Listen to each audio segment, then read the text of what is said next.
Hello everyone, আসসালামু আলাইকুম। Welcome to Ruby kitchen. আজ আমি আপনাদের সাথে একটা মাছের রেসিপি শেয়ার করব।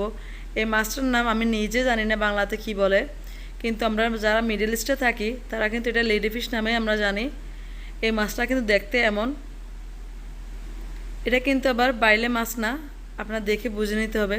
এই মাছটার নাম কিন্তু আমি জানি না, আপনারা যদি জানেন তাহলে আমাকে কমেন্ট বক্সে অবশ্যই জানাবেন। আমি মাছটাকে ভালোভাবে ক্লিন করে নিয়েছি, আপনারা দেখতেই পাচ্ছেন এটাকে ভালোভাবে পরিষ্কার করে নিয়েছি। এখন আমি রান্নাটা শুরু করব। প্রথমে এখানে আমি একটা ফ্রাই প্যানের মধ্যে হাফ কাপ পরিমাণ এখানে তেল দিয়ে দিয়েছি। তেলটা যখন গরম হয়ে আসবে তখন আমি দিয়ে দেবো এখানে বড় সাইজের একটা পেঁয়াজ। আমি পেঁয়াজটাকে ভালোভাবে কুচি করে নিয়েছি। এই পর্যায়ে আমরা চুলা জালটা মিডিয়ামে রেখে দেবো।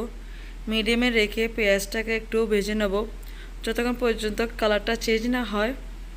পেঁয়াজের কালারটা কিন্তু চেঞ্জ হয়ে গেছে। আমি এই মুহূর্তে দিয়ে দেবো 1 টেবিল চামচ পরিমাণ এখানে আদা রসুন বাটা।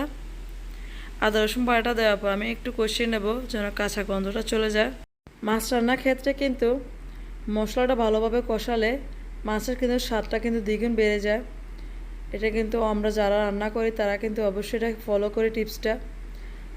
মাছের মশলাটা যত ভালোভাবে কষানো হবে ততই কিন্তু মাছটা কিন্তু ভালো লাগে খেতে। এখন আমি এখানে দিয়ে দেবো একটা বড় সাইজের টমেটো কেটে।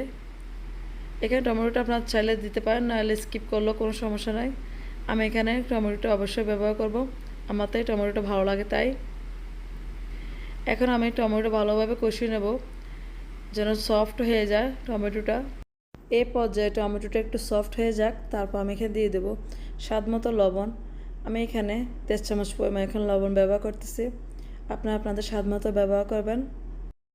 এখন আমি দিয়ে দেবো এখানে 1 চামচ পরিমাণ এখানে ধনে গুঁড়া, 1 চামচ পরিমাণ এখানে জিরা গুঁড়া, আর এখানে দিয়ে দেবো 1 চামচে একটু বেশি হলুদ গুঁড়া। তারপর আমি এখানে দিয়ে দেবো কাশ্মীরি মরিচের গুঁড়া। এটা কিন্তু রঙের জন্য, স্বাদে কোনো হেরফের নাই, এটা কিন্তু ঝাল না মরিচটা।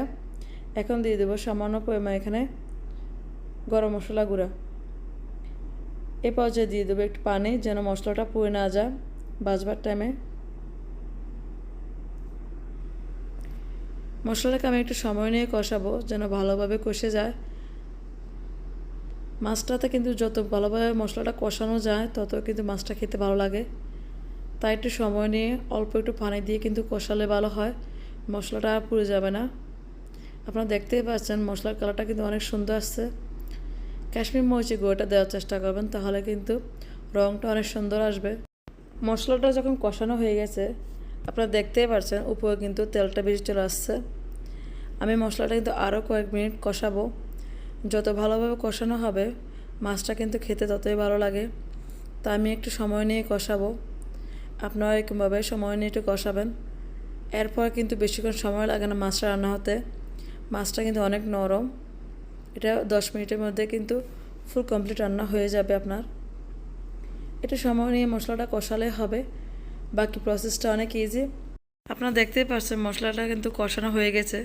এখন আমি দিয়ে দেবো মাছগুলো দিয়ে আমি প্রথমবার একটু ভালোভাবে নেড়ে নেব। মশলাটা ভালোভাবে মাছের গায়ে লাগিয়ে দেব।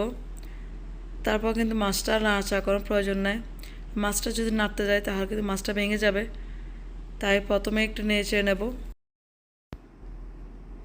আমি এখানে মশলাটা ভালোভাবে মাছের গায়ে লাগিয়ে নিয়েছি। এভাবে করে আমি এখানে 2 থেকে 3 মিনিট ঢাকনা ছাড়া রান্না করব। এভাবে রান্না করলে মাছটা কিন্তু খেতে দারুণ লাগে। এই পর্যায়ে কিন্তু আপনারা এভাবে হালকা একটু ঝোল দিয়ে 2 থেকে 3 মিনিট রান্না করলে আপনাদের রান্নাটা হয়ে যাবে। আমি এখানে 1 কাপ পরিমাণ ঝোল দিয়ে দিয়েছি প্রথমে। এরপর আমার ঝোলের প্রয়োজন নাই। এখন মাছটাকে রান্না হওয়ার জন্য আমি 5 থেকে 6 মিনিট এখানে হাই ফ্লেমে রান্না করব। যখন একটু বলক চলে আসবে আবার আমি একটু হালকাভাবে নেড়ে দেবো। এমনভাবে নাড়তে হবে যেন মাছগুলো না ভেঙে যায়। তারপর আমি এখানে দিয়ে দেবো কেটে রাখা মরিচ, তারপর দিয়ে দেবো কেটে রাখা ধনেপাতাটা দিয়ে আমি এখানে মাছটাকে উঠিয়ে নেব। এভাবে কিন্তু আমার মাছ রান্না করা হয়ে গেছে। যদি আজকে রেসিপিটা ভালো লেগে থাকে তাহলে একটা লাইক করে চ্যানেলটা সাবস্ক্রাইব করে রাখবেন। সবাই ভালো থাকবেন, সুস্থ থাকবেন। আল্লাহ হাফিজ।